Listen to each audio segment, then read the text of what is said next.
मेरे प्यारे बच्चों नमस्कार। मैं बेटा वर्ग क्लासेज में अरुण कुमार राय आपका स्वागत करता हूं। अब हम लोग आपकी पाठ्य पुस्तिका के चैप्टर 3 के एक्सरसाइज 3.3 का तीसरा सवाल पढ़ेंगे, जिसको 6 भागों में इन्होंने बांटा है। 3 सवाल तो हम लोग लगा चुके हैं इसके पहले। अब चौथा सवाल है। चौथा सवाल है, एक नगर में टैक्सी के भाड़े में एक नियत भाड़े के अतिरिक्त चली गई दूरी पर भाड़ा सम्मिलित किया जाता है। पहले तो मैं नियत भाड़ा बता दूं। जैसे आप महानगरों में जाएंगे तो वहाँ पर मीटर चलता है, ऑटो वगैरह में ऑटो उसमें मीटर चलता है। जैसे अथवा ओला वगैरह आप लोग बुक करते हैं तो ओला में भी मीटर चलता है। जितना मीटर चलेगा उतना दूरी का आपको किराया देना पड़ेगा। लेकिन उससे पहले यदि आप उसको बुक कर रहे हैं तो एक बुकिंग अमाउंट होता है कि आप ऑटो में बैठ गए तो उसका एक अलग किराया हो गया। आपने उसको बुक किया तो वह किराया हो गया, मतलब वह बुक करने का किराया प्लस अब जितना दूर, जैसे मान लीजिए बुक करने का किराया ऑटो का 200 रुपया है, वह 200 रुपया उस ऑटो में बैठ गए और 50 मीटर भी गए तो आपको 200 रुपया देना पड़ेगा। ओला की गाड़ी में आप बैठ गए तो यदि उनका 250 बुकिंग है तो 250 रुपया देना पड़ेगा। अब इसके बाद आप 5 किलोमीटर चलिए, 1 किलोमीटर चलिए, 100 मीटर चलिए, उस 100 किलोमीटर पर आपको कुछ न कुछ उनका एक रेट होता है कि पर माने बुकिंग अमाउंट वह नियत है, निश्चित है। इसके बाद उसको जितना दूर मन में आवे आप उतना लेकर जाइए। तो पहली बात तो ये कि यह मान कर चलिए कि बुकिंग अमाउंट जो है, बुकिंग अमाउंट भाड़े का बुकिंग अमाउंट किराया जो है, क्या कहते हैं, टैक्सी का जो बुकिंग अमाउंट है, नियत भाड़ा इसको कहते हैं।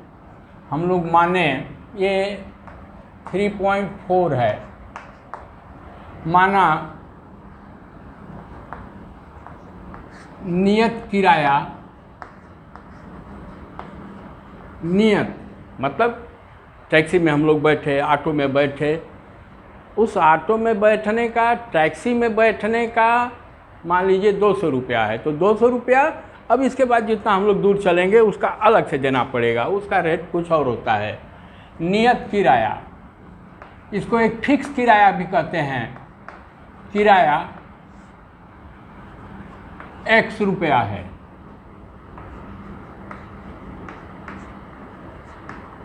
ठीक,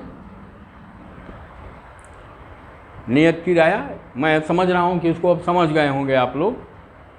किसी भी ओला में बैठिए, टैक्सी में बैठिए तो उसका एक फिक्स किराया होता है। इसके बाद जितना अधिक दूरी चलेंगे उतना ज़्यादा पेमेंट करना पड़ेगा। उस फिक्स किराए के जोड़ करके फिक्स किराया उसमें जोड़ा जाएगा। एवं फिर क्या कह रहे हैं, नियत किराया है चली गई दूरी वाला, मतलब अब माना चली गई दूरी का किराया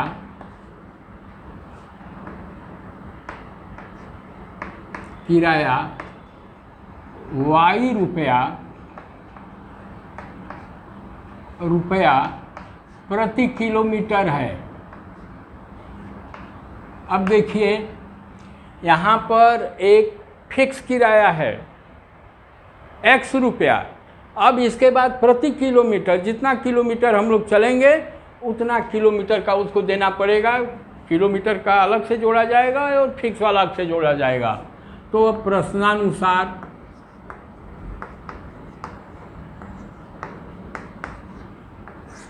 प्रश्नानुसार क्या है,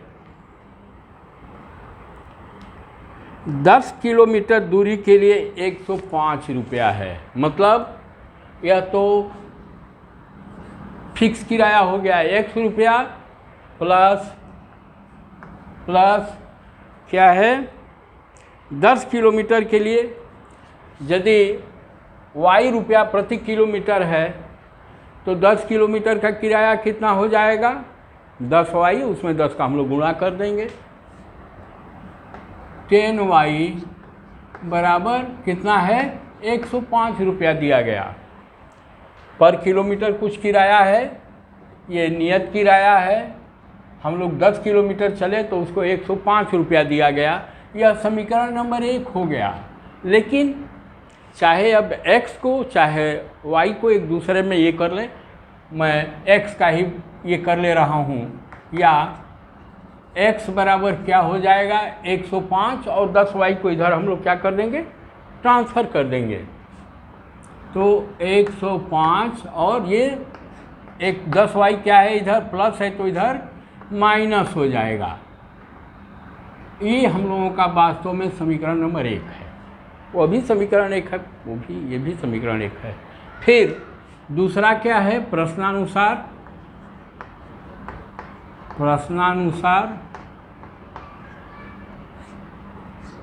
अब ये क्या कह रहे हैं, दूसरी शर्त क्या है,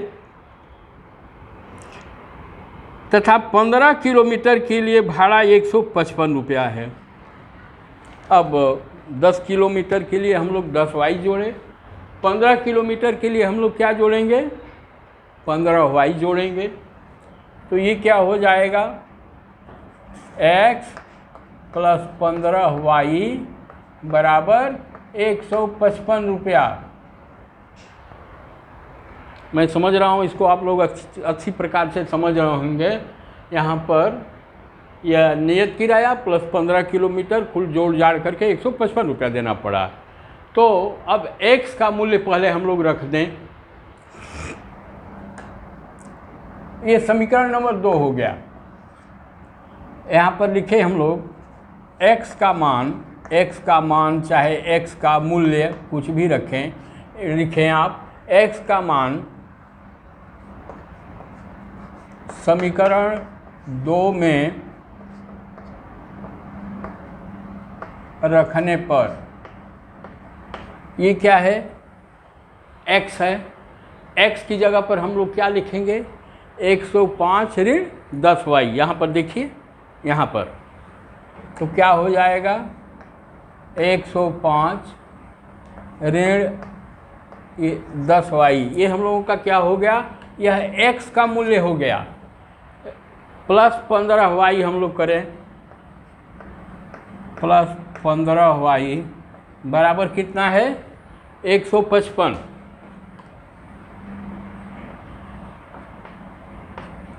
या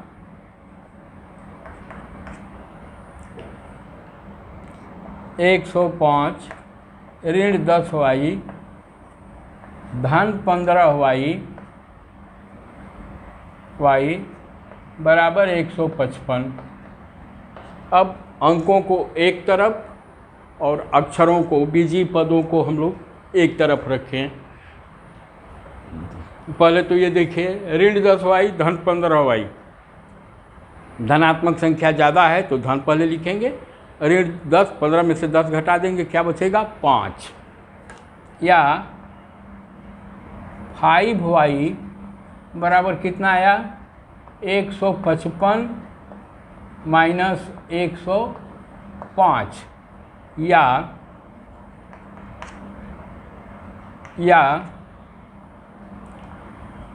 5y बराबर 155 ऋण 105 बराबर 50। ये 50। अब 5y बराबर 50 आ गया, तो हम लोग यहाँ पर क्या लिखेंगे, या y बराबर 50/5। y बराबर 50/5। ये क्या आ गया, 10 रुपया आ जाएगा हम लोगों का। मान लीजिए 10 आया, y बराबर 10 रुपया, यहाँ पर ये हो जाएगा 10 रुपया। क्या 10 रुपया प्रति किलोमीटर, ठीक ना। अब समझ में आया। जैसे मान लीजिए नियत किराया 100 रुपया है, आप 50 किलोमीटर गए, अरे 5 किलोमीटर गए, कितना हुआ 5 किलोमीटर का, 10 रुपये से 50 रुपया। 100 रुपया प्लस 50 रुपया, 150 रुपया। आप 10 किलोमीटर गए तो 10 किलोमीटर का 10 रुपये से क्या हो जाएगा, 100 रुपया, और प्लस 100 रुपया जो नियत किराया है उसकी गाड़ी पर जो ही बैठे थे, बुकिंग अमाउंट उसको कहते हैं, तो ये हो गया 10 रुपया। अब x का मूल्य हम लोग कहीं रखें, x का मूल्य हम लोग, चलिए x यहाँ y का मूल्य हम लोग समीकरण 1 में रख कर देख लें। y का मूल्य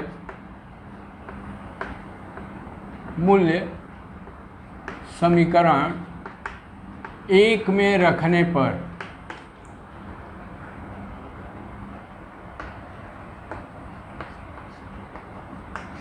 पर ये क्या हो जाएगा, x बराबर 105 ऋण 10 गुणते y का मूल्य कितना आया है हम लोगों का, 10 रुपया।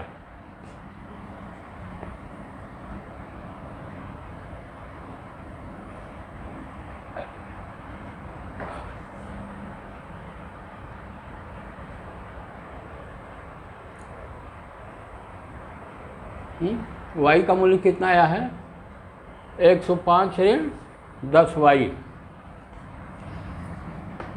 10।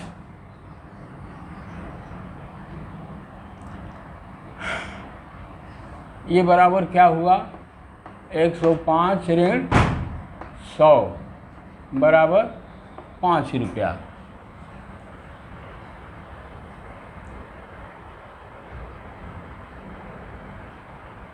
ठीक, ये 5 रुपया 5 रुपया इसका जो है क्या है, फिक्स किराया है। अब एक सवाल और है कि यदि 25 किलोमीटर चलना हो तो कितना किराया देना पड़ेगा। नियत किराया कितना है, 25 किलोमीटर चलने पर किराया, ये क्या हो जाएगा, x प्लस 25y होगा। क्यों भाई, 25 किलोमीटर चले तो 25 किलोमीटर का अलग से होगा, प्लस फिक्स है। x बराबर क्या है हम लोगों का, यह 5 है, प्लस 25 गुणते 10 बराबर क्या हुआ, 5 धन 250 बराबर कितना आया, 255 रुपया। मतलब 25 किलोमीटर चलने के लिए हम लोगों को उसको 255 रुपया देना पड़ेगा। तो इस प्रकार बच्चों ये सवाल ख़त्म हुआ। फिर अगले सवाल को हम लोग अगले क्लास में हल करेंगे। तब तक आप लोगों से अनुरोध है कि यदि आप लोगों को अच्छा लगा हो तो इसे आप लोग लाइक कीजिए, शेयर कीजिए, सब्सक्राइब कीजिए एवं कमेंट कीजिए। आप लोगों का बहुत बहुत धन्यवाद।